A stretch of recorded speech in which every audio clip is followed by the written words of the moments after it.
woman getting groceries, or children going to school, or those low-level workers waiting at the Home Depot.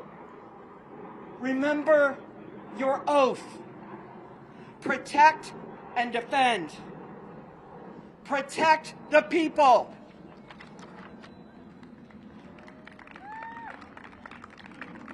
To all of you, I know we can get overwhelmed, we can be too angry to move, we can get tired, filled with despair.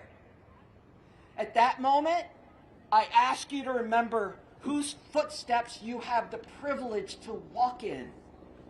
In the military, we think of John Basilone, Mary Walker, Vernon J. Baker, Charity Adams, Hal Moore, Daniel Inouye, Roy Benavidez. And we think of veterans Albert Cashier, Medgar Evers, Harvey Milk. Make no mistake, we walk in the footsteps of women suffragettes who fought for the right to vote, union supporters who fought to end child labor and 6-day work weeks, civil rights leaders. We walk in the footsteps of John Lewis and Andrew Young, Ella Baker and Fannie Lou Hamer, Cesar Chavez and Dolores Huerta, Marsha P. Johnson and Sylvia Rivera, Bayard Rustin and Audre Lorde. Remember whose footsteps you walk in. Then look down at your feet. Yes. Look down at your feet and take one step. Focus on the next thing and do that. We've been handed a sacred torch. It is a privilege and a burden. But those of us who took an oath, and all those of us who believe in the Constitution and the dream that is America, hear me. Hear me when I say, when you come for immigrants who have committed no crime, you come for all of us. When you come for trans people, you come for all of us. When you come for pregnant people, you come for all of us. For ministers praying for mercy, you come for all of us. When you come for children, you come for all of us. When you come for protesters or the press, you come for all of us. And we will stand. We will stand with strength and dignity and power, with love and peace and courage. When you come for our people, we will stand. Ain't gonna let nobody turn me round, turn me round, turn me round. Ain't gonna let nobody turn me round. I'm gonna keep on a-walking, keep on a-talking, march it up to freedom land.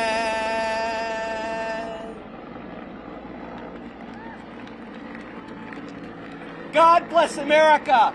Free DC. Stay woke.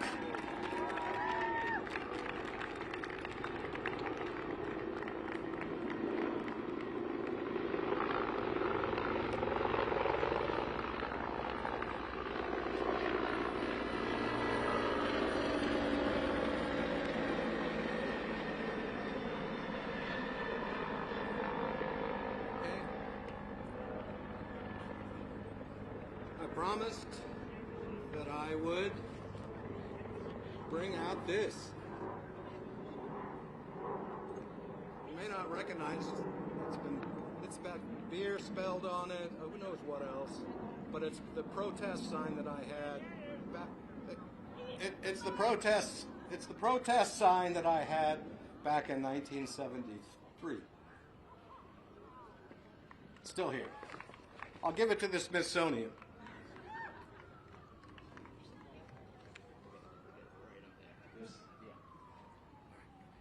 Thank you, Mike. I'm Charlotte Slayman. I'm a furloughed federal worker, a proud union member with NTEU 344, an organizer with the Federal Unionist Network, and an antitrust attorney at the Federal Trade Commission. But I'm speaking in my personal capacity today as a federal worker. I have been a federal worker for 5 years and have served under 3 presidents. Since January, we have been facing an unprecedented crisis here in DC. The federal government is being explicitly attacked by our political leaders, and very quickly, those threats turned into action. While the government shutdown has only been in the news for the last 2 weeks, we have been experiencing what feels a lot like a government shutdown for months now. The Trump administration has been illegally shuttering agencies like USAID and CFPB, pushing people out of the federal service with daily chaos and threats, paying people not to work, and announcing mass firings. All of this has been going on for months. Even when courts have blocked their illegal actions, which happens a lot, it has meant that the critical work of our government is not getting done. Civil servants take an oath to the Constitution, not to any particular political party or political leader. Civil servants must be able to call a spade without fear of retaliation. Our government depends on this institution of the civil service for the legitimacy of our law enforcement, our corporate accountability regulations, our science, and our standing in the world. Our generation has never seen such clear examples of what crony capitalism looks like until this year. Firing inspectors general, firing Democratic commissioners of bipartisan commissions, firing whistleblowers, pushing out career civil servants who have served under every president for the last 20 years. How can a government function if the president can just fire everyone who stands up to him? It can't. This turns government into a tool for corruption, a vehicle for exploitation of the people for the benefit of the president's golfing buddies. We can and must respond with a new revitalization of the civil service protections so that what is happening now to our civil service can never happen again. I believe hard times teach us something important. Trump's efforts to interfere with the independent civil service are making it so clear to everyone how critical those worker protections are. During the pandemic, we realized incontrovertibly how much we rely on each other and how much our fates are intertwined. You can't with a straight face say now that your health doesn't depend on the health of other people in your community. This federal occupation in DC is showing us that more police don't make us more safe. It's obvious to anyone going through this occupation. You see a photo of 10 officers in camo with AR-15s and school children weaving through them on the sidewalk to get to school. And you know in your bones that more police don't make us more safe. I wish that we could learn these lessons the easy way, from books or from teachers, but it seems we must learn them the hard way. But we must learn them. We must protect the Affordable Care Act so that people can have health insurance, not just for those people's safety, but for our own. That's what Congress is fighting for right now in the budget negotiations. We must get ICE and the National Guard out of DC so our communities can be safe and free again. We must restore an independent civil service and give federal workers our jobs back so that we don't have a government filled with the president's corporate cronies, so that government of the people, by the people, and for the people shall not perish from the earth.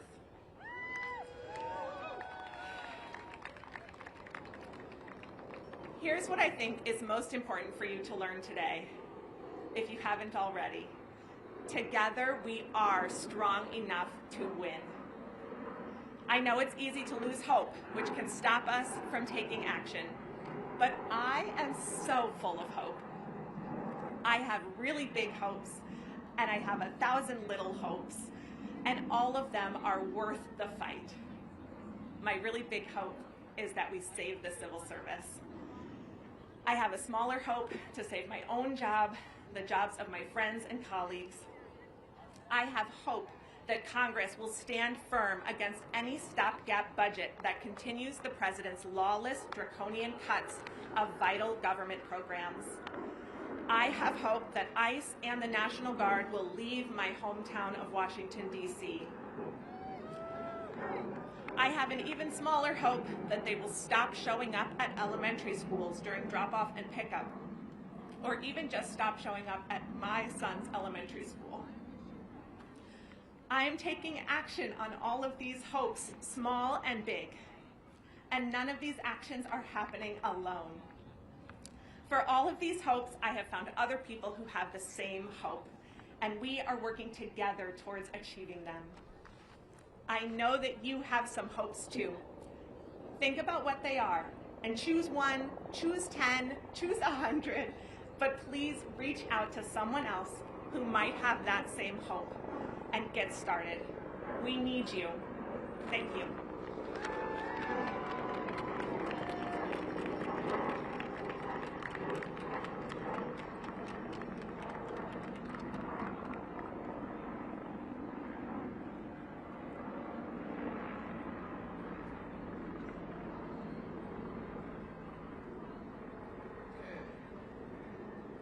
So I can't let another minute go by without speaking about something that really made me angry, and that is, they said this is a Hate America rally, and tomorrow would be a Hate America. Nothing makes me more angry than that. Is this a Hate America rally? What is it? Save America. Love America. We are America. The point is, I know when I spent 34 years getting paid by the Marine Corps to serve this nation, I love this country. I didn't do it for the money, I did it for the country. I did it for the Marine Corps. So this will be a little interactive now. All right, so give me a U. Give me an S. Give me an A. What's that spell? Louder! We want to hear about we're at the White House. USA! USA! USA! USA! You can do better than that. USA!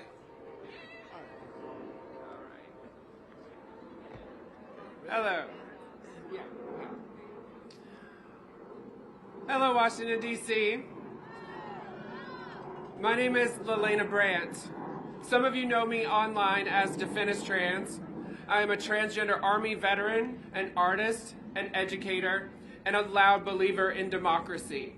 I am also a co-founder of Remember Your Oath, some of my comrades here behind me. We have been partaking in a 24/7 vigil over at Union Station since August 25th, and we intend to remain there until this current regime stops misusing our military as political props and wasting over $1 million a day when they could spend a quarter of that and house every single unhoused person in this fucking city. I serve this country because I love it, and I'm standing here today because I refuse to watch it be handed over to people who think that they were born to rule it. When I took my oath, I swore to support and defend the Constitution of the United States against all enemies, foreign and domestic. I did not swear an oath to a man. I did not swear loyalty to a party. I swore to an idea that every one of us deserves freedom, safety, and dignity. And that oath is being betrayed. This administration treats the Constitution like a prop, waving it in public while shredding it behind closed doors. They muzzle dissent. They defy the courts. They use fear, religion, and the military to consolidate power. But that's not patriotism. That's fascism wrapped in an American flag. They call it strength. They call it order. But it's rot dressed up as righteousness. They build ballrooms and arches for themselves while cutting veterans' care. They use our tax dollars to grow their wealth while the people they swore to serve can't afford rent, or insulin. They've confused worship with leadership, and the rest of us are paying the price. And when it comes to trans people, the cruelty is not a side effect, it's the point. Right now, trans service members, my siblings in arms, are being purged from the ranks, their careers destroyed, their benefits revoked, their names erased from the rolls of the country they've served. These are people who have led troops in combat, who have saved lives under fire, and now they're being told that they're unfit to serve. Not because they failed, but because America did. And the truth is, we didn't get here overnight. We got here because for years, so many people looked away. Because when trans kids were banned from sports, people said it's just sports. When their health care was denied, they said it's complicated.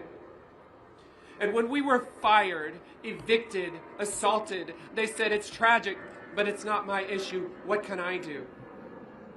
And that silence, that polite distance, has snowballed into a system that now targets everyone. What starts with trans people never ends with us. It didn't in 1933, and it won't now. When they come for our bodies, it's a test. When no one stopped them, they came for women, for immigrants, for teachers, for journalists, for all dissenters. And now they're coming for democracy itself. The cost of indifference is tyranny. We are all bound together in this fight. When they attack trans rights, they attack bodily autonomy. When they attack immigrants, they attack the promise of freedom.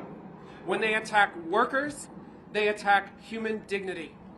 When they attack education, they attack truth itself. It's all one fight, one system of control, one sickness that feeds on division. But fascism fears solidarity. It fears the sight of trans people marching beside women, veterans beside students, black and brown organizers besides queer kids with homemade signs. Because they cannot divide what refuses to be divided. We've seen this before. We've fought it before. And we will fight it again together. Our job is not just to rage, though. It is to rebuild. To protect one another when the state won't. To feed and shelter one another when policy fails us. To hold every official, every single one, accountable to the promises they've made to us, the people. And to demand a country that delivers substance, not slogans.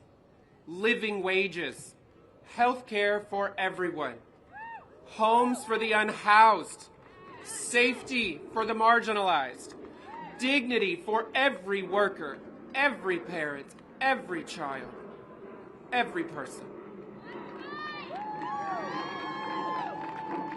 This movement is not about left or right. It is about right or wrong.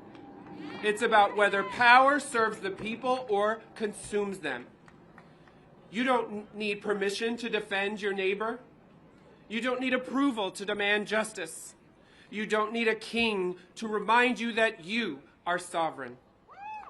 Because this country does not belong to tyrants. It belongs to us. Standing here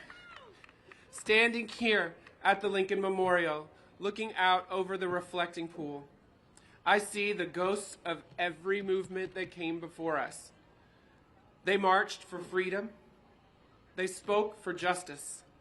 They believed that the government of the people, by the people, for the people, would not perish from the earth. But only if we fight it.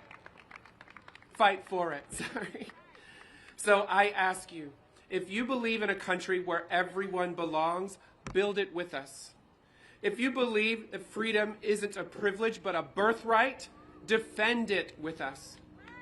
If you believe no one is free until all of us are free, march beside us. Because that's the America I fought for. That's the America we all deserve. I serve this country to protect its people, not its egos. And I will keep showing up until we all get free.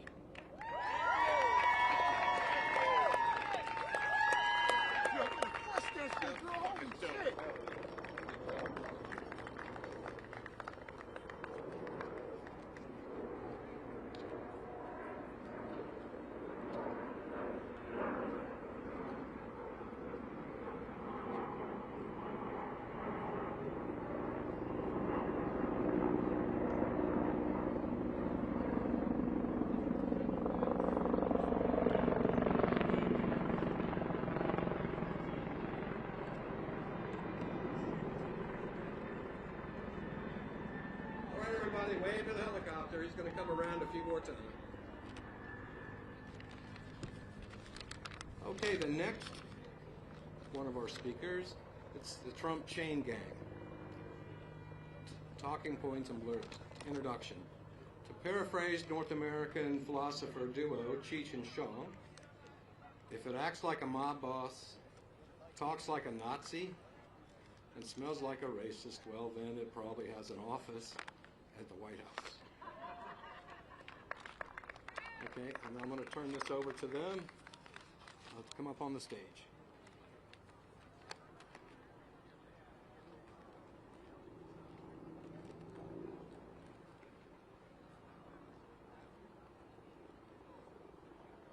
In the meantime, I don't think they can hear you in the White House. So we'll try USA again and see if it works out. Ready? USA! USA! USA! USA!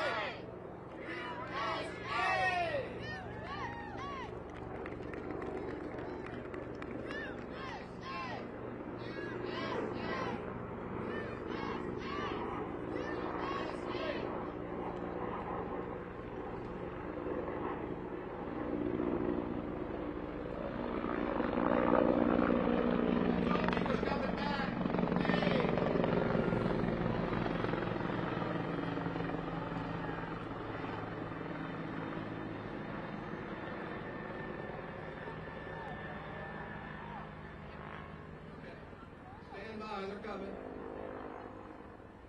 This is worth it.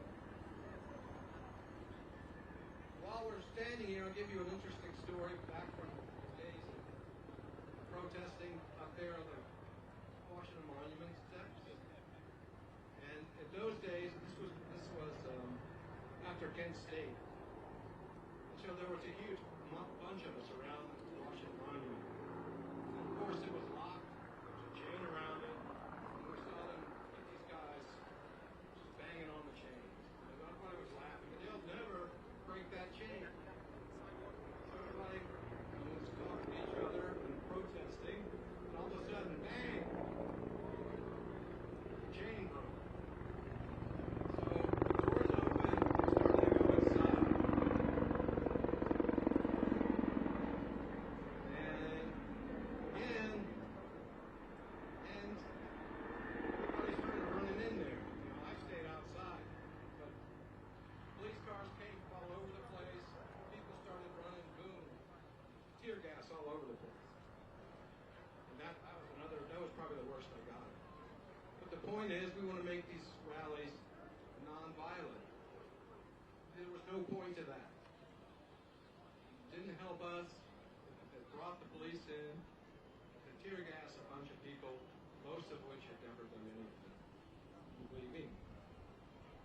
So, point taken, peaceful, empathy. And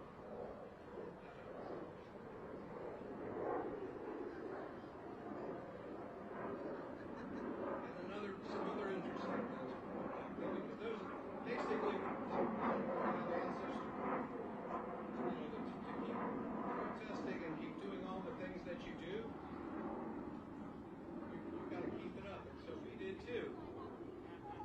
So there was a protest on July 4th, 1973 by the Yippies. Anybody know who the Yippies were? Yeah, okay, there's two of us. The Yippies were, that's right, they're the hardcore protesters. So of course, Mike had to go down there and join in. And it was a march around the mall, and we went to the Capitol.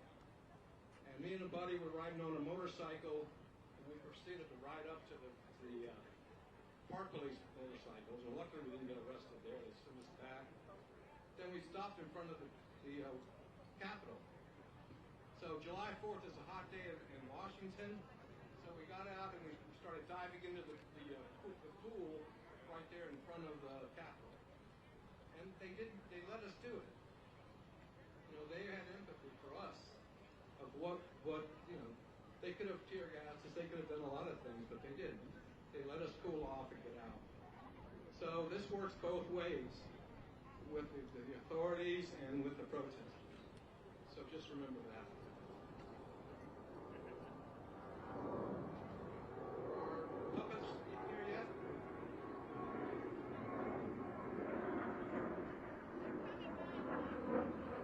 They promise to be coming.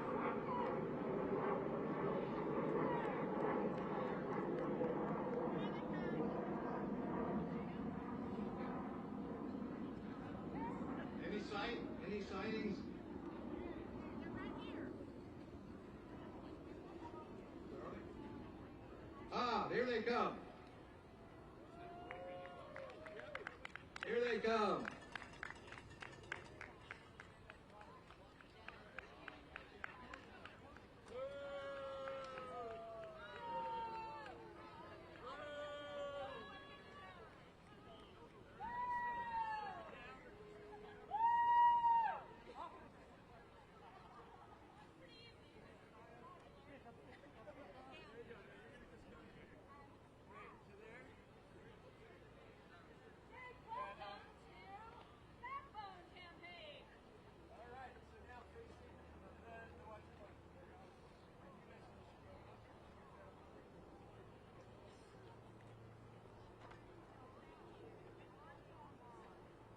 Hey, there he goes. Look. White top.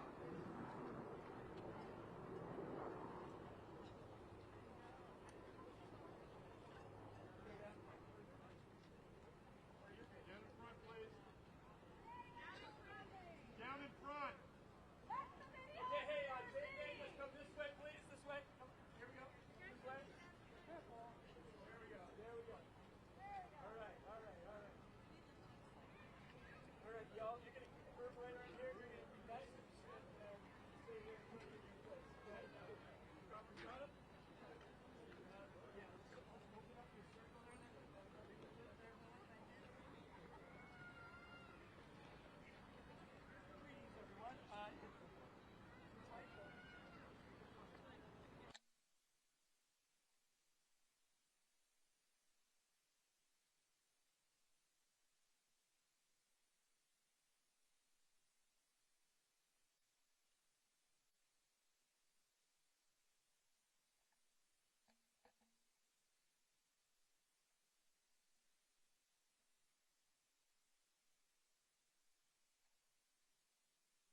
Greetings, friends and heroes and sheroes.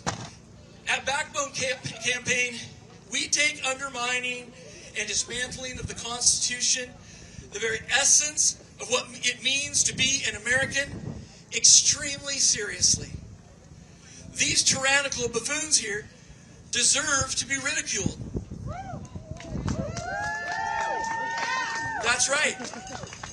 Their falsity, puny, petty, poisonous petulance, love alliteration, would be laughable if it were not so toxic to decency, empathy, and the pursuit of equal justice. The stuff that actually makes this country great. So we are not laughing. Our hearts ache, but we're not broken. The grief we feel is proof that their war on empathy has not and will not extinguish our capacity for compassion, love for our country, and commitment to justice.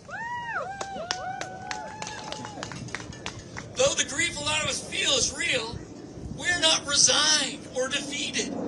We are outraged and united in purpose and mobilized to remove these thugs from this administration and our government and rebuild our country.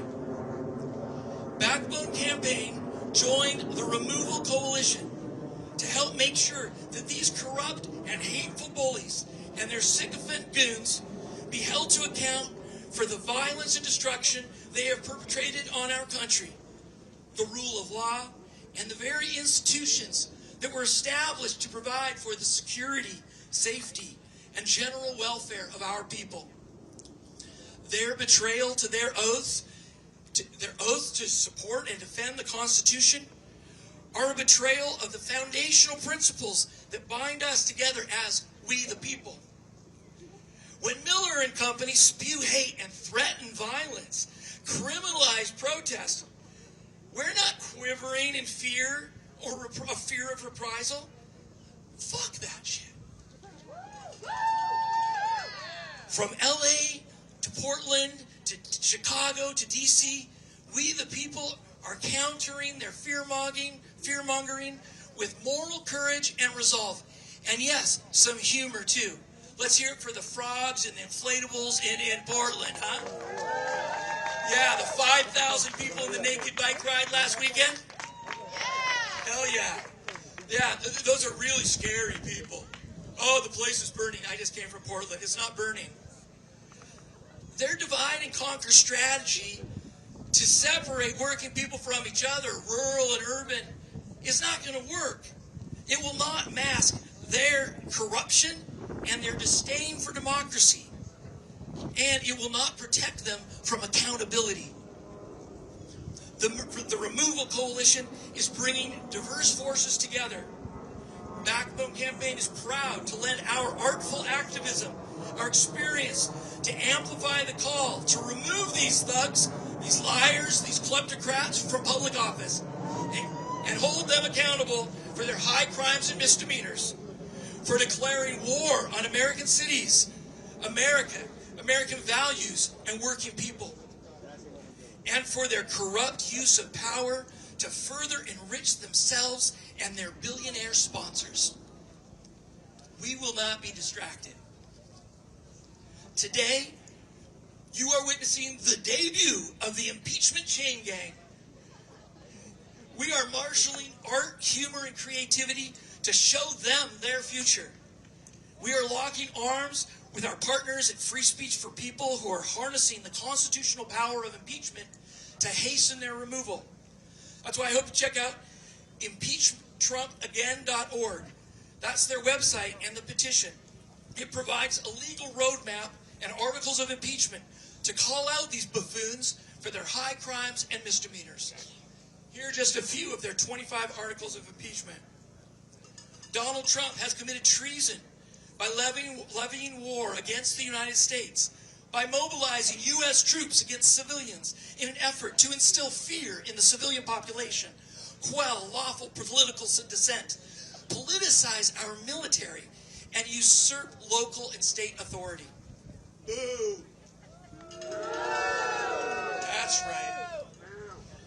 Through his orders to ICE, Trump has kidnapped, detained, and removed, without any due process, thousands of people who peacefully live in our country. With papers or not with papers, they are not criminals. These people have been stolen from the streets of their communities, moved from state to state to evade court oversight. That is some bullshit. Held without access to attorneys and family, and in some cases removed from the country and imprisoned in dangerous conditions in foreign countries in defiance of court orders. That is some more bullshit. Let's say boo. Trump has undermined the First Amendment, and he is now threatening to expand this scheme of kidnapping disavowed people and sending them to foreign prisons to include U.S. citizens. What do you think? Some more bullshit, right? Yeah, that we are not cowed. That is bullshit. We have to defend the territory of free speech. We have to stand up. These people deserve to be ridiculed, and it is our job as citizens to ridicule tyrants. Lastly, Trump has abused the pardon power, undermining due process of law, and cost the American people more than $100 million in restitution that his pardoned allies will no longer have to pay back to victims and U.S. taxpayers. Just a quick picture. He pardoned more than 1,500 January 6th co-insurrectionists, commuted the sentences of 14 additional co-insurrectionists, and ordered the Department of Justice to drop cases against all remaining January 6th defendants. That is not accountability.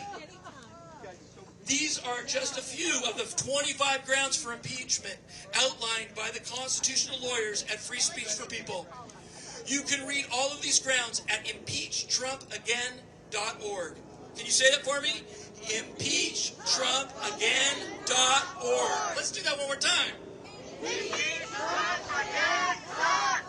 Hell yeah! This includes the grounds for impeaching HHS Secretary Kennedy, Attorney General Bondi, Secretary Noem, Secretary Rubio, and Secretary Hegseth.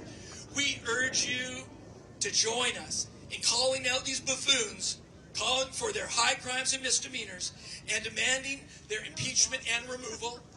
Join me in welcoming, oh, no, that's me, never mind. Join me in going to impeachtrumpagain.org to learn about the articles, 25 articles of impeachment, and sign the petition and share it with your friends. Thank you all. God bless America.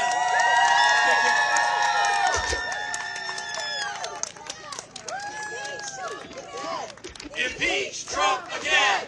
Impeach Trump again! Impeach Trump again!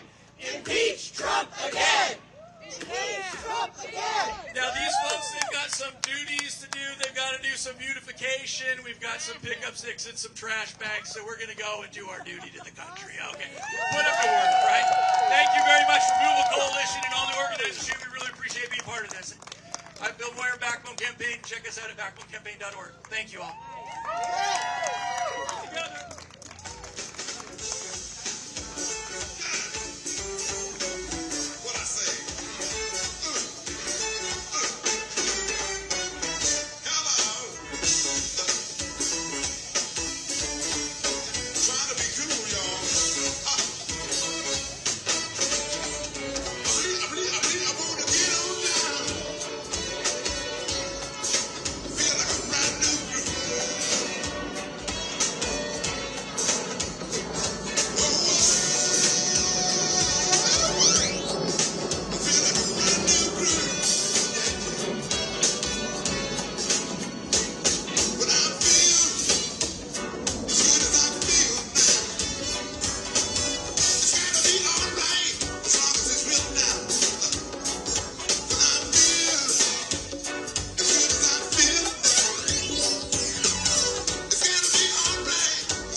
thing, administrative announcement. Last name Hubbard. Hey, check Visa card.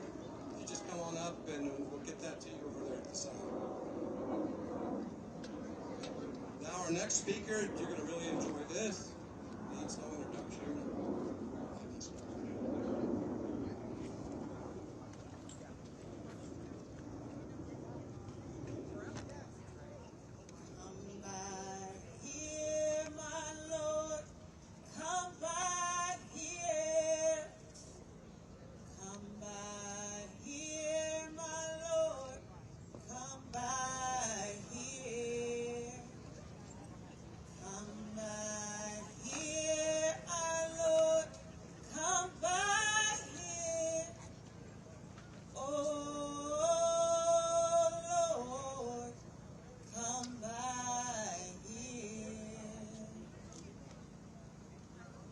Dearly beloved, I am Reverend Dr. Stephanie Rose Spalding, and I am here on behalf of Politivist Action and the Movement for Freedom. And we are gathered here today on the eve of one of the largest single protests ever to happen in the United States. People from every hue, walk of life, and community are preparing to gather with friends, neighbors, and strangers in every state and even around the world to demonstrate with a unified message that the United States of America has no king.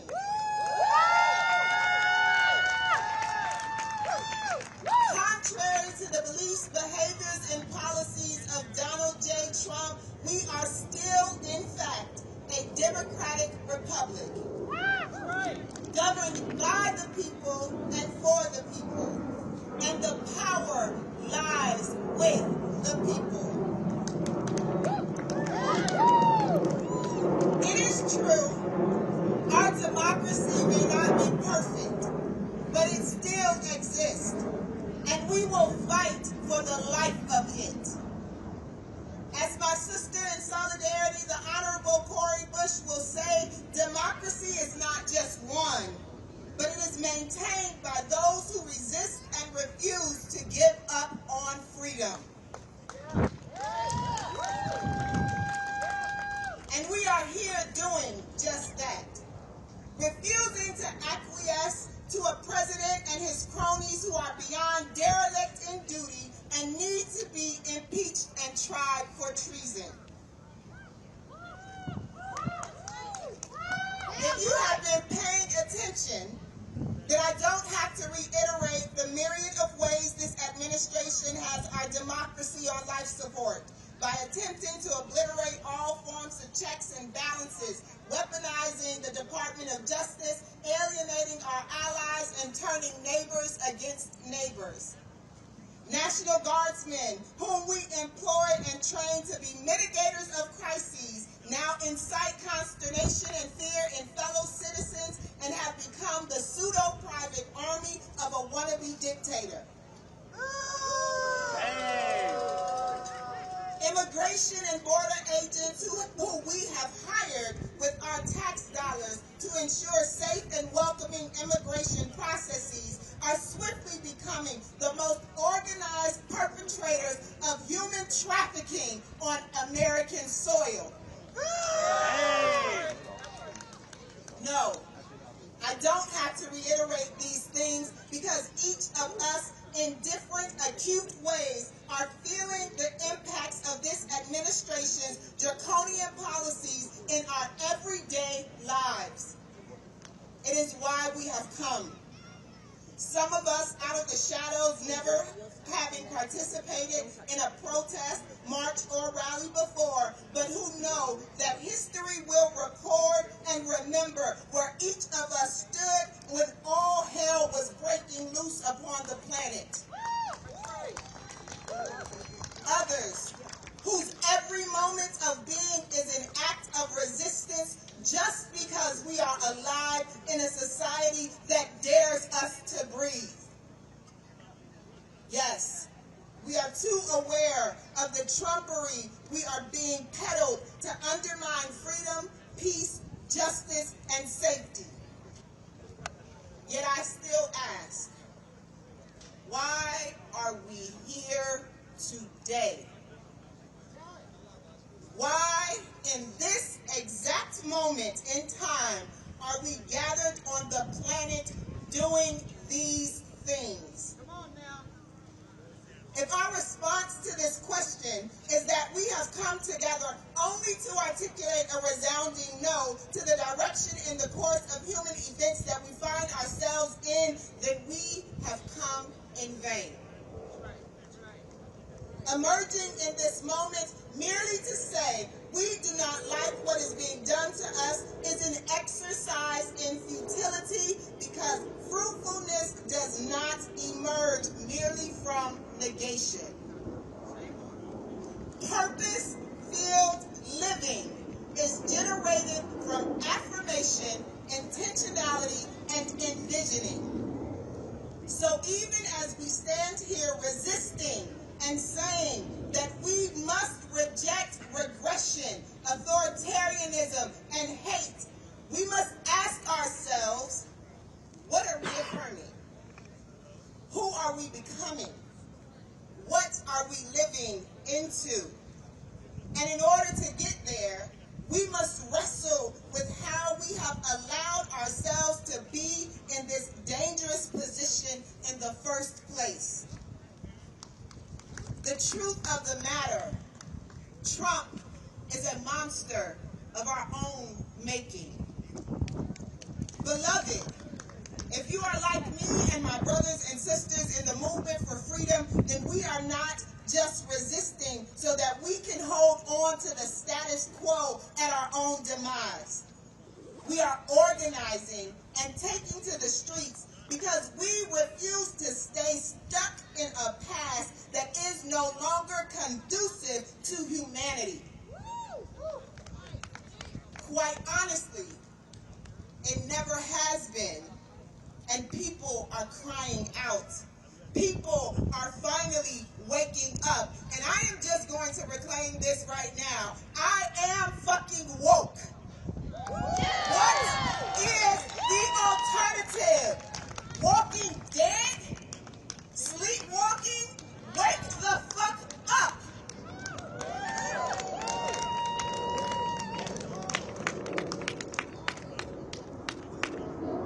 While there are elements of ideals to which this great experiment aims to manifest, we are reckoning at this moment with the truth of our existence, that this nation was founded on poison principles of exploitation, extraction, colonialism, and racism, and now we are eating the bitterness of rotten fruit.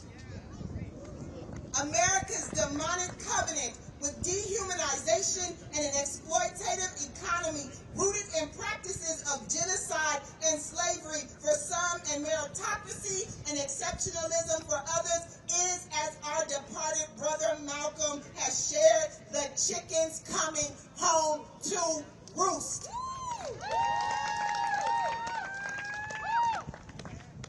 But I don't stand here just offering nihilism and condemnation. No, the movement for freedom in this moment suggests that we may need to learn more and lean more into the fall of empire. We are asking, what does our evolution of being look like once the revolution actually happens? America must establish a new covenant with its members, a conciliatory practice built upon reconciliation in the spirit. We must redress the brokenness in our relationships with nature, our environment, and our spiritual selves. The spirit of imperialism, dominance, and manifest destiny doesn't have to shape us moving forward. For now is the time to renew a right spirit within us. Brothers and sisters, change is happening. It is painful, it is scary, and sadly, all who invest in it will not be reap the reward of the seeds we plant and nurture for future generations, but we must plant the seeds. Nonetheless, we must decide at this moment how we lean into it and what we commit ourselves to being on the other side of it. For like every caterpillar that lays down its life to become a butterfly, so too must we. So I invite you, join us at the Movement for Freedom in institutionalizing humanity, life, and love. If we can institutionalize racism, sexism, capitalism, imperialism, we can institutionalize human dignity. We are ushering in a new way of being with each other in society and building a future where no one's humanity is exalted above another's, where no one lives in fear and under threat of who they were divinely created to be, and where access to resources necessary to survive is not denied due to corrupt hearts and corporate profits. We do and will continue to resist fascism, and we will win this war. But I urge you that we must begin now in building what comes next, as it is evident that our hope cannot rest upon the mere back and forth of a two-party political system and a society that is morally bankrupt in its form of leadership. We must radically transform our way of being if we are going to build a future where we are not always resisting. Join us at movement4freedom.com. Thank you.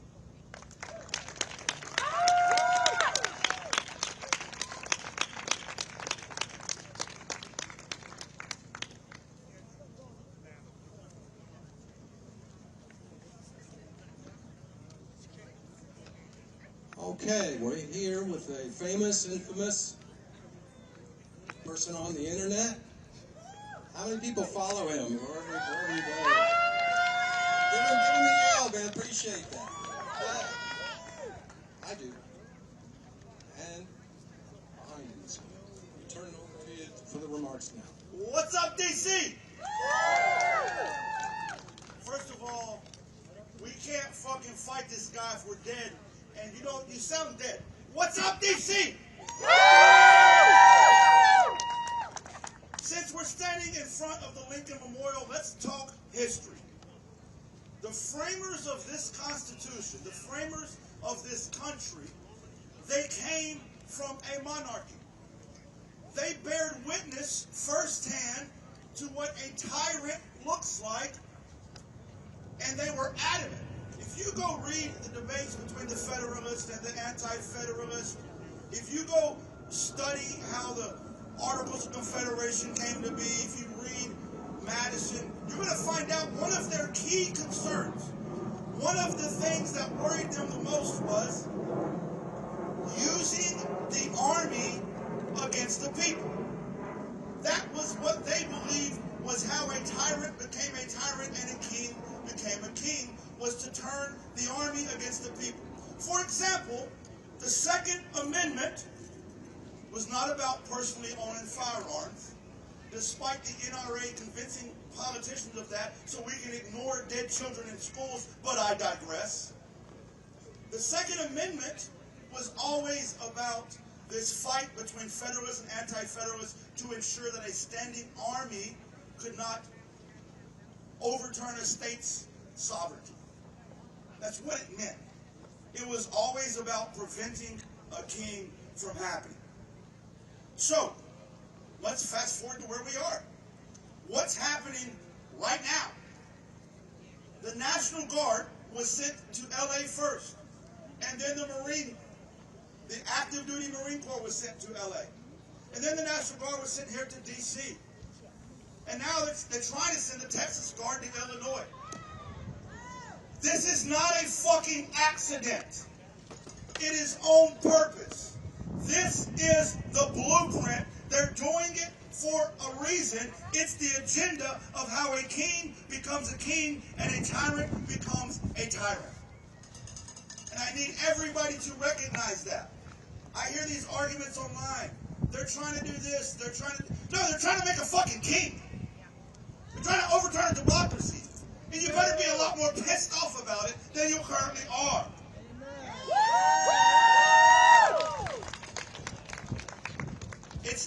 It's so much the blueprint that Trump has created ICE. Now, you're going to say ICE has been around since 2001, which, by the way, is when ICE was formed, 2001. But what Trump has done is made ICE his own private army. Trump has made ICE the third highest funded military in the world. They wear military uniforms and police patches, but they're not military trained and they're not police trained. They're a private army. They're snatching mothers out of school pickup lines. They're snatching people out of courthouses. They're snatching people out of workplaces. They're shooting peaceful protesters with bullets. They're ramming cars. They're throwing people to the ground. And nobody is stopping them. They have the free reign to do whatever the hell they want. They are Trump's private army. And why? What has history taught us? What have we learned here today? It's so that he can become a king. He plans to use the military as part of his overall plot to make the 2026 elections not free and not fair. So make no mistake, he's using our army and his private army to make this possible. So that brings me to why we're here right now. We ain't gonna let it fucking happen. When we say no king, we mean no fucking kings.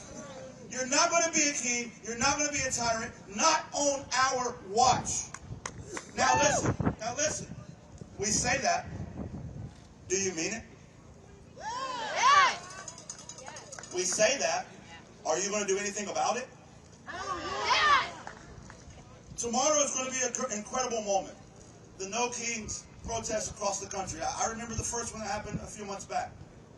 It's going to be a great moment that's going to remind us that people are standing up against this wannabe king, this wannabe tyrant. It's going to be a beautiful moment that is going to give people some motivation. It's going to be a great moment that's going to give people hope. But my fellow Americans, a moment won't fucking save us from a tyrant. Only a movement can do that. And if we don't start stringing these moments together into a movement, pretty soon we lose. And I refuse to lose. You need to be organizing in your communities. You need to be fired up. You need to be pissed off. Jolly, why do you use profane language? Because we live in fucking profane times. Jolly, why are you always angry? Because I got reasons to be pissed. And you should be too. You should go home. You should organize. I don't care what it takes. Get off your couch. The time for comfortability has passed. They don't follow the rules. Trump doesn't follow the rules. The Republican Party, MAGA, doesn't follow the rules. The rules are out the window. They believe it's a dictator for thee and not for me. They're okay with fascism. They're okay with a tyrant. They're okay with a dictator. They don't follow the fucking rules. Guess what? Neither does revolutions.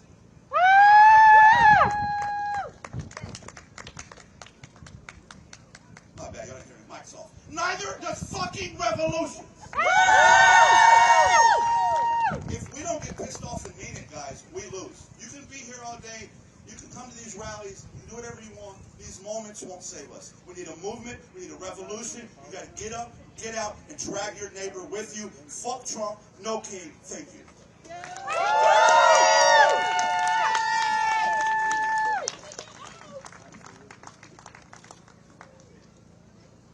Thank you. Fuck Trump.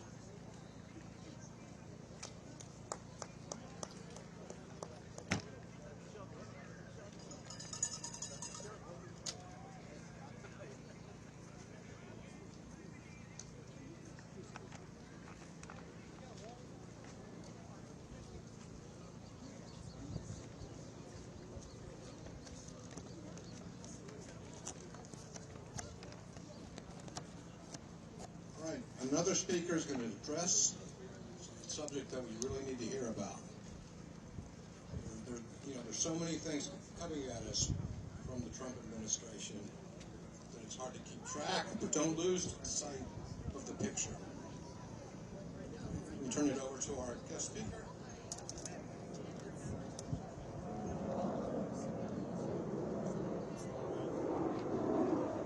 Can you hear me? Good afternoon. My name is Jermaine Collins. I'm a U.S. Army veteran and the national team lead organizer for Common Defense, a member-led organization of progressive veterans who span every state and beyond. When I used to wear the uniform, I did so with pride. I serve this country because I believe in the promise of freedom, equality, and democracy. These aren't just words to me. These are values I believe. These are values I believe in, and they're values I think are worth defending. But what I've seen happening here in D.C. and in other cities around the country is not in the defense of freedom. It's the slow, deliberate dismantling of it. Let's be real for a second. The occupation of Washington, D.C. by the National Guard, our siblings in uniform, is not about security, it's about intimidation. It's about silencing the voices of the people who are dismantling justice, dignity, and change. When the military is deployed against its own citizens, we don't call that freedom. We call that authoritarianism. I didn't risk my life overseas to come home and see armed troops walking around the streets of my city, my home.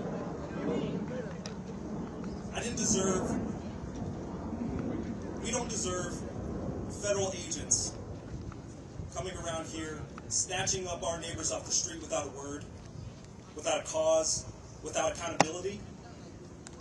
ICE, Border Patrol, and other federal agencies have been operating like secret police, targeting immigrants, activists, and everyday people, tearing families apart, tearing communities apart. This is not about national security. This is state-sanctioned fear. We didn't put on the uniform so our government could turn its back on us, on veterans, on working families, on those who need the help the most. The very agencies we built, the very agencies that were built to serve the people, like the VA, VA healthcare, are being gutted, privatized, and hollowed out.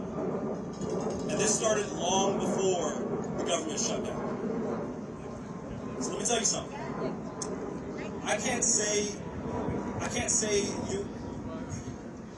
You can't say you support the troops and then dismantle the one place where veterans go to heal. It's not justice. It's not justice. And if you want to talk about justice, just to talk about something else for a second, let's talk about D.C. Let's talk about the fact that over 700,000 people live in the District of Columbia. More than some states here in the U.S. We pay taxes, we serve in the military, we work every day to build this nation. But we have no voting representation in Congress. Yeah.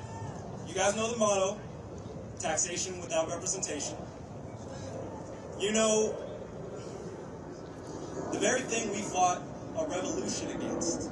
That was the very thing we fought a revolution against. D.C. deserves statehood. Not tomorrow, not someday, now. D.C. statehood now. Because democracy doesn't mean anything unless we all belong to it. As veterans, we know what service means. We know what sacrifice means. And we know what betrayal looks like. This country has turned federal agencies against its people. Not this country, but this administration. That guy right there, those guys over there. It's not just a failure in policy. It's a moral failure. It's a failure of character, and it's a failure of humanity. We didn't sign up to be used as pawns in some political game. We didn't We signed up because we believe in something bigger than ourselves. Now we're standing up, not as soldiers, but as civilians, as citizens, to say the mission has changed. The fight is right here at home. The fight for justice, the fight for dignity, the fight for democracy, and the fight for each other, for our communities. We demand the end of the military occupation of our cities. We demand the end of the secret police and ICE terrorizing our neighborhoods. We demand the full funding, not dismantling, of the services that we earn and the services that we need. We demand statehood for DC. We demand statehood because our democracy is incomplete without one. So, I'll say this in closing. Ladies, gentlemen, and everybody else on that technicolor spectrum of what we call humanity, this is our country. This is our home. These are our rights, and we will not stand idly by while this regime tears everything apart that we hold dear. It's time now. It's time to stand up. It's time to fight back. Join us in this fight, and fuck Trump.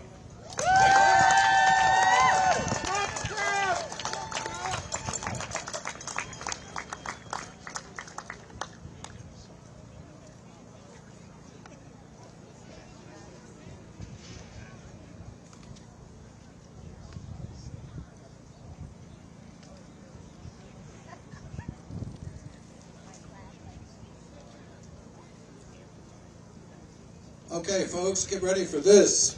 Here's Randy. He's going to come up and wow you. Hey everyone, how's everyone? Good. Thanks for being brave with us here today. So, got my speech.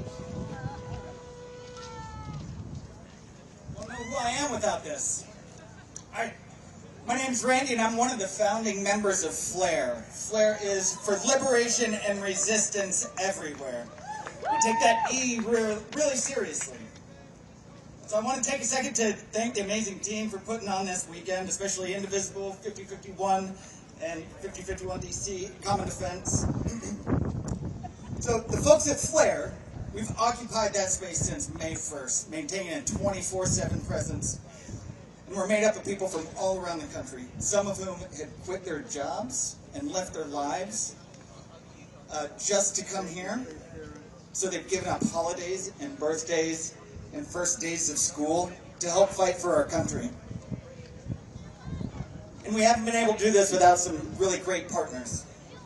With the Removal Coalition, Harriet's Wildest Dreams, Sons of Liberty, Citizens Impeachment, our friend Cliff Cash, who we wouldn't be here without, and 5051.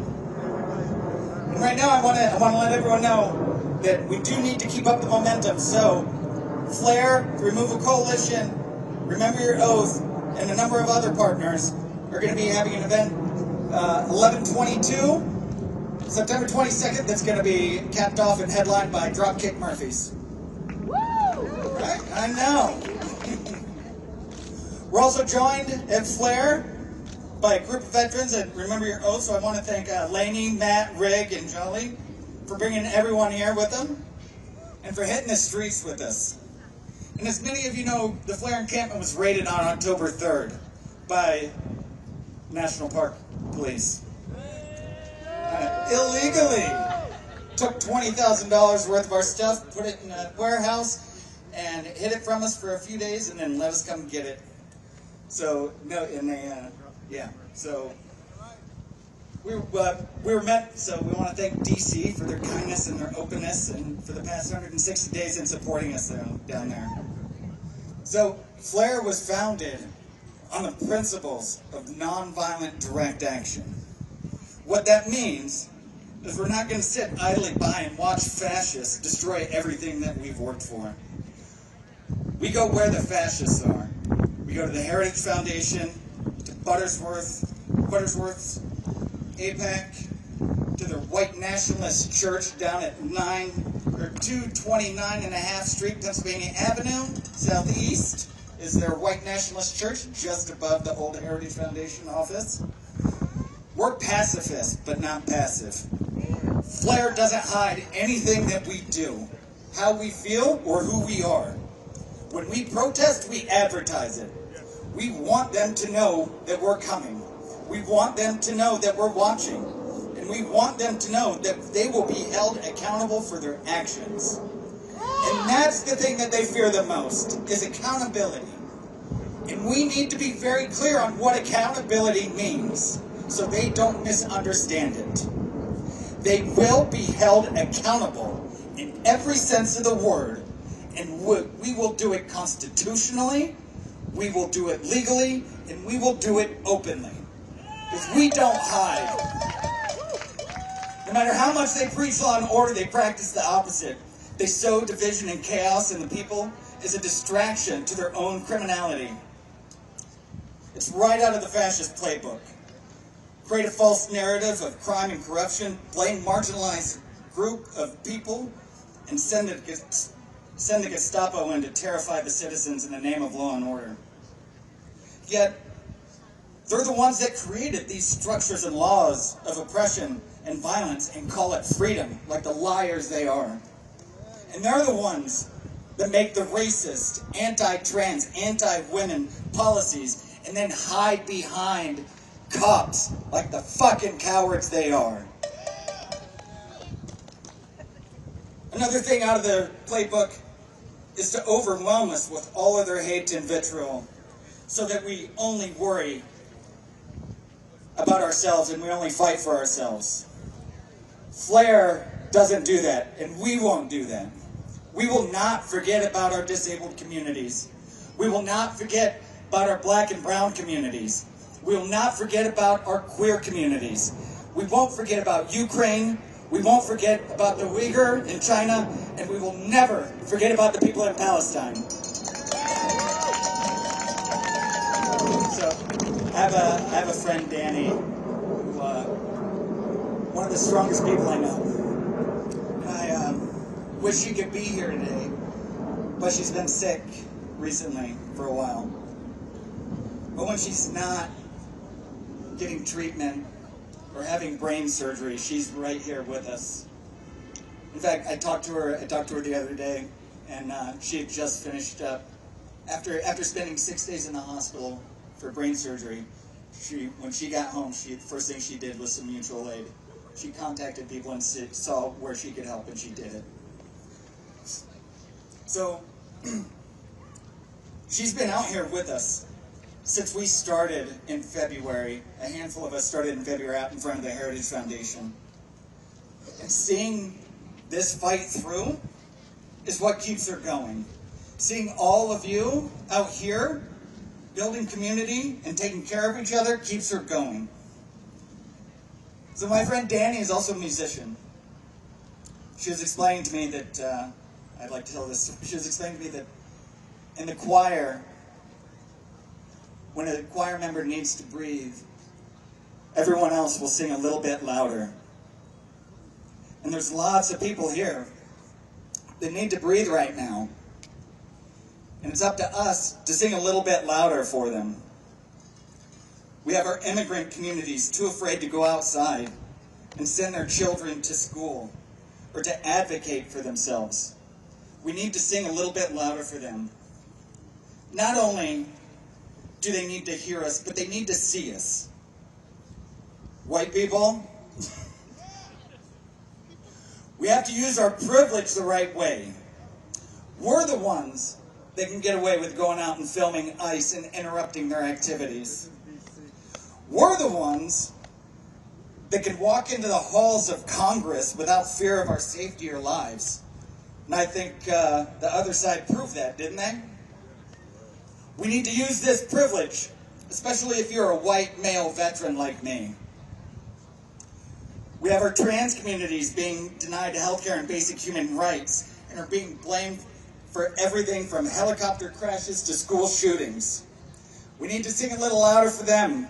We need to show our LGBTQ community and neighbors that they are accepted and loved as they are, and because of who they are. So if you're a fellow queer and you're hetero-coded, you need to step up and protect your misters, sisters, and other resistors. We have our veteran communities getting their benefits cut and denied. We need you to sing a little bit louder for us. We swore our lives to protect and defend the Constitution of America and the American people. As a thank you, this administration has cut over 60,000 jobs from the Veterans Administration, including the suicide hotline. And they've started the propaganda that VA employees are committing benefit fraud so they can go after and slash the VA even more. The veterans, we don't need your thank yous for our service. We need you to be the kind of person worth serving. We need you to stand with us. We have our Native communities whose land we stole being denied equal rights and equal protection. We have to sing a little bit louder for them because there's 6,000 Native American women that are currently missing. If these were white women, there would be government task force dedicated to finding them. And we continue to steal their land and destroy sacred sites in the name of profit. We even built our monument to their genocide on a sacred site on Mount Rushmore. And now, we have our Palestinian communities that have been crying out for over 75 years about Zionism and fascism. We need to sing a little louder for them. And on the day that Flair was raided on the 3rd, I not only had to deal with that, but I was also with some of the families of our Samud flotilla American contingent that were over there. And I was helping them get in and talk to their representatives and to get in front of people to tell their story about these Americans that were being held hostage by a foreign government and being tortured. And not one of them missed the opportunity to advocate for Gaza and the Palestinian people.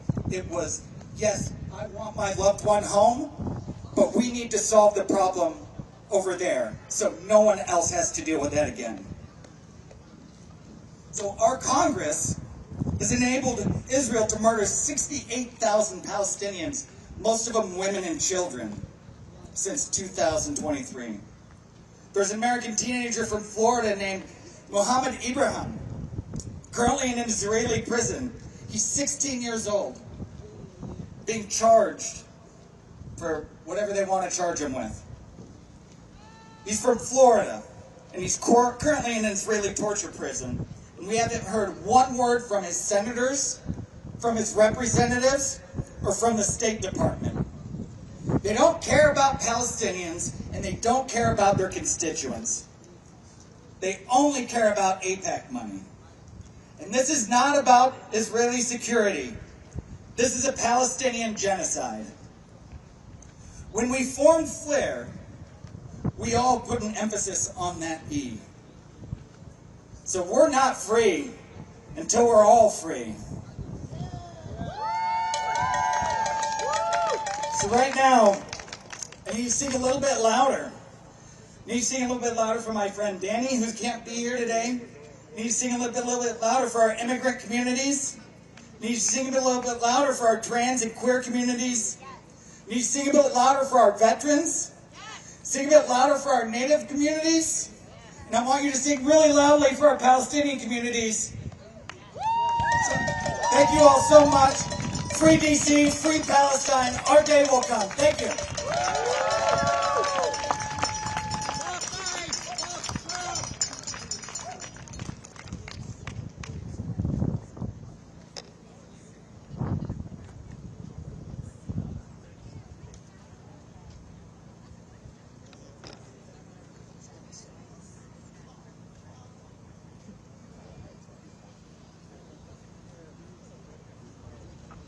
Okay, our next person to speak has also got a very important message for you. And I look around and I see it's getting darker or the twilight, but think about where you are just for a second. You know, what would Lincoln say about all this? Or Washington? You know, let it sink in. It's just, and I'll kick you off to. All right, welcome everyone. I'm Paul Asadebe. I'm a federal worker. I'm a steward with AFGE 476 at the Department of Housing. And I'm also a furloughed federal worker right now. And I'm also a whistleblower. So, as we've seen over the last couple weeks, the government is shut down. But I'm here to tell you, as someone with personal experience of it, that the government has been shut down for over 9 months now.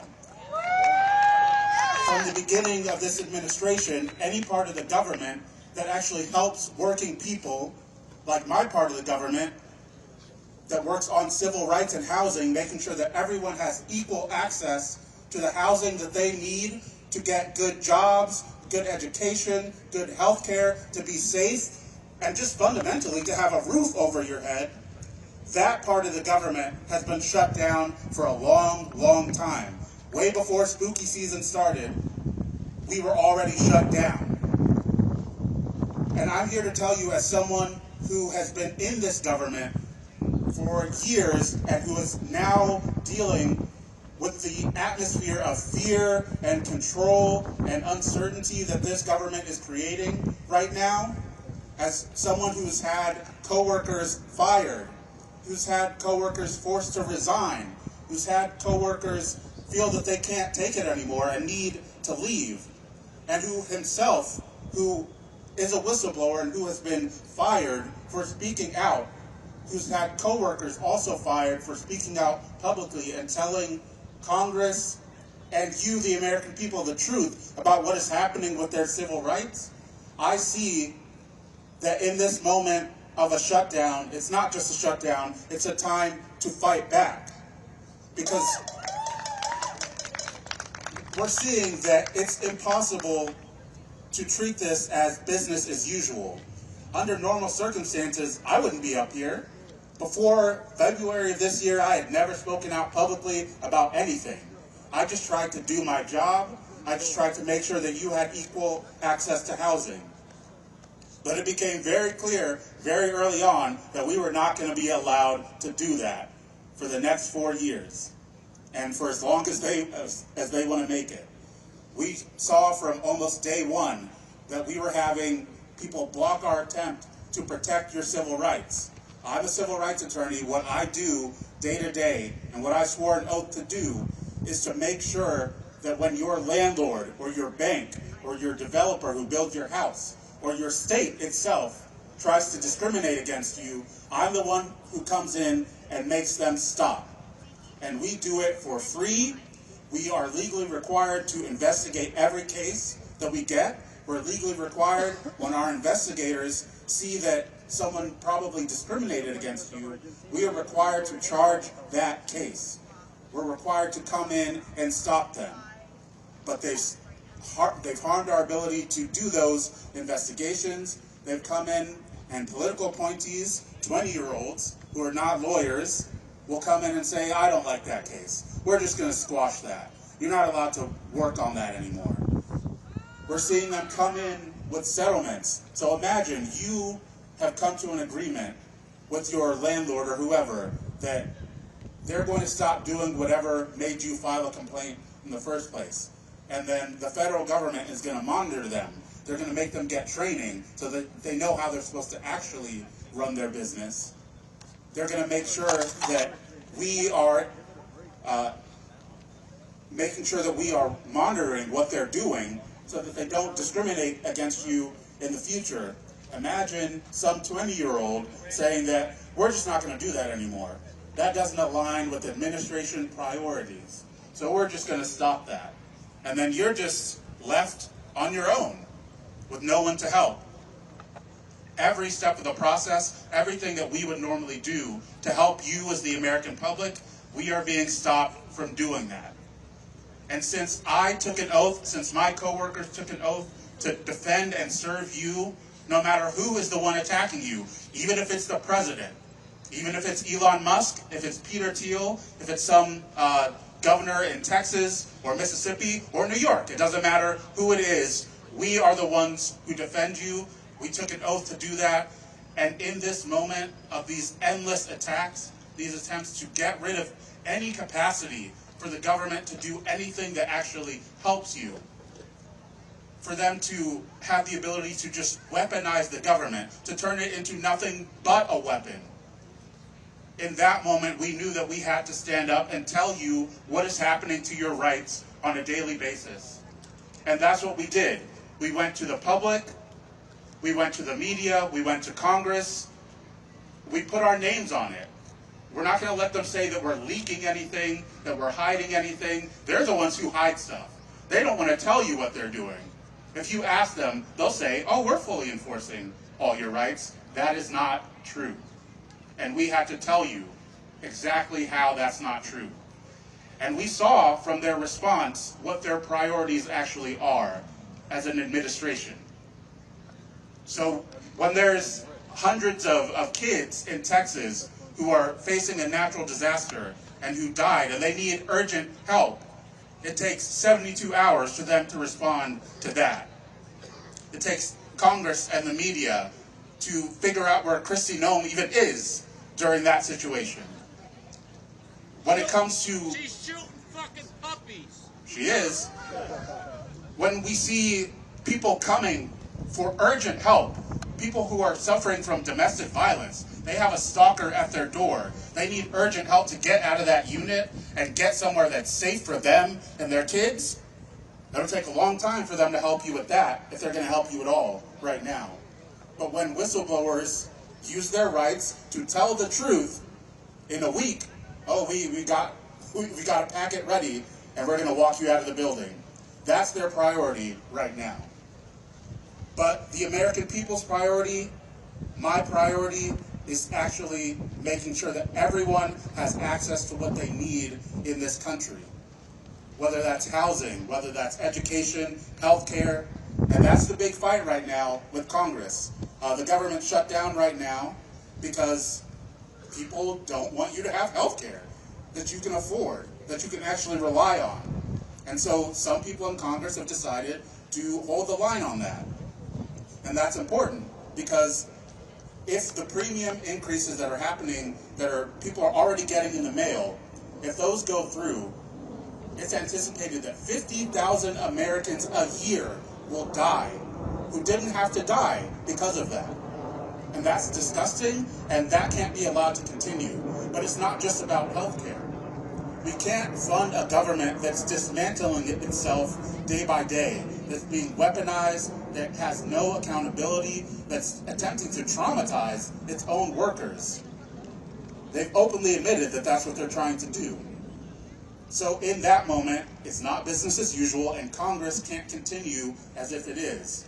So it's really important that they hold the line, but it's also important that federal workers in the buildings who are in there to actually see the lawlessness that's happening, the lack of accountability, the dismantling of the services that you rely on, we're the only ones who can tell the public what's happening.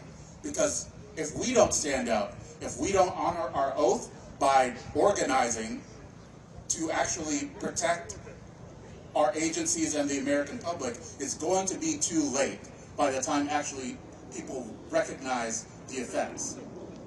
So that's what I'm here to advocate for.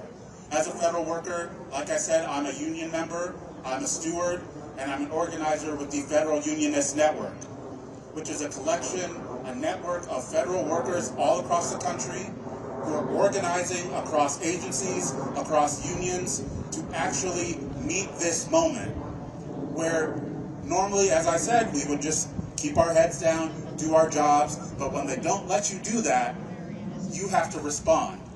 Because what we're dealing with right now are bullies. They're people who weaponize fear, who weaponize silence, and try to enforce that. And when you encounter that, you only have two responses. You can lay down and let them continue to take your lunch money day after day, because when they recognize someone who lays down, they don't back off. They say, that's someone I can take advantage of. That's someone who I'll ask him for double the lunch money the next day. And that's what we're all facing as a country. So that's one response, and unfortunately a lot of people are trying to do that, keep their heads down. But as I've seen, as someone who works in a federal civil rights agency, I know that I cannot afford to keep my head down and think that that is going to save me, or that's going to save the people that I serve. That's not how this is going to turn out. So the other response is to organize. It's to build the power among all the people who think that this is wrong, who are looking for someone to come and save them. There's no one coming to save you, it's you. And you do have the power to do it, but not alone. Only when you organize through a union, through your church group, through your community groups. Just get out there, find the thing that you care about, that you cannot see yourself letting go. Organize with the other people who care about that to defend it. And there's many different ways you can do that, but if you're a federal worker or someone who supports federal work, who relies on federal work, which I think is all of us, then you should join the Federal Unionist Network, you should join your union, you should join whatever group is doing something right now, because it's very clear where we're going if we don't all stand up. And I do not want to go there, I don't intend to go there, I won't go there. So I need you to join me in going somewhere else, somewhere much better, somewhere where we actually want to be. A place where federal service is about actually making sure that all people, regardless of who you are, get what they need in this country. And it's going to take a big, big movement, not just one day. Even though you're all beautiful, I love to see you here, it's not going to be just today that does it. It's going to have to be tomorrow, but not just tomorrow, every day after that, actually building institutions that can stand up against fascism, because that's what we're dealing with. And I think we can get there. I think it'll take you, every single one of you, and all of our neighbors, but I believe we can get there. I took an oath, and what it means in this moment, to me right now, is to build the type of society, the type of workplace, the type of co-workers and institutions that can get us there, and I hope to see you there.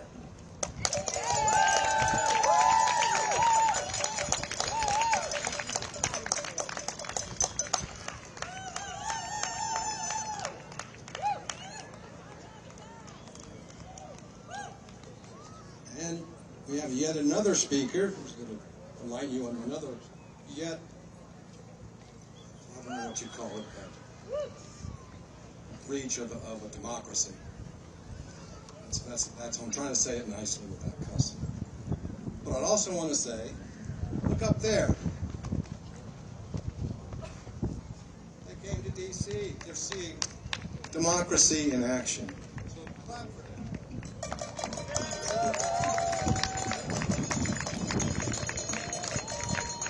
This is what democracy looks like. This is what democracy looks like. This is what democracy looks like.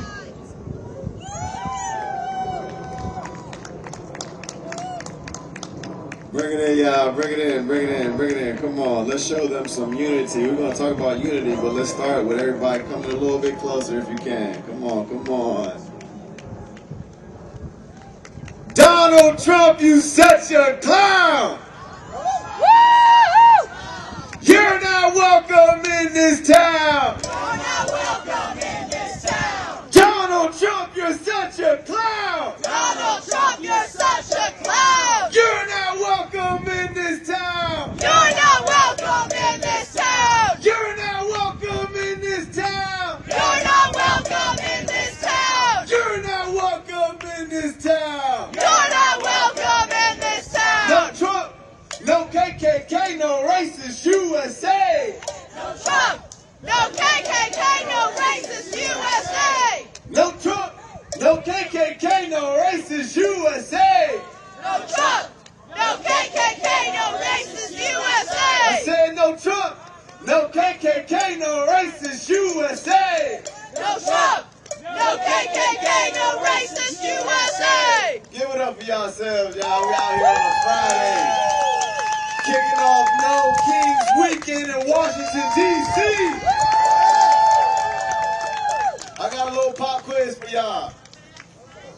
What is the most beautiful thing in the universe? Unity. Unity, baby. Unity. And what is the most powerful weapon in the hands of the people? Unity. Unity. Unity. Unity. That's right. Unity. And what is the greatest fear of all of our enemies combined? Unity. Unity. Exactly right. Unity. But what kind of unity are we talking about? We're not talking about just being nice to each other, not offending each other, and singing Kumbaya. We're talking about real unity. Real unity which can withstand the pressures of struggle. Ain't that right? Yes. Here's an example. Raise your hand if you're a patriot. Raise your hand if you're a patriot. I can't really trust patriots like that. I'm gonna keep it a buck. See my hand and go up. I grew up in Washington, D.C., not too far from here. It's my first time here, y'all. Because this don't mean much to me. And so people who hold up this flag, which is drenched in so much blood, it's hard for me to get with it. I'm gonna keep it real. What more does it represent to me than just another symbol of our oppression? Now, I know I speak for a lot of black and brown people when I say that. And yet here I am. Ain't that right? Because this moment demands more than trust. This moment demands more than ideas. This moment demands action. Ain't that right? And not just any type of action. Unified action. That's right. Where all the people come together and resist this vicious, racist, reactionary Trump agenda. Ain't that right?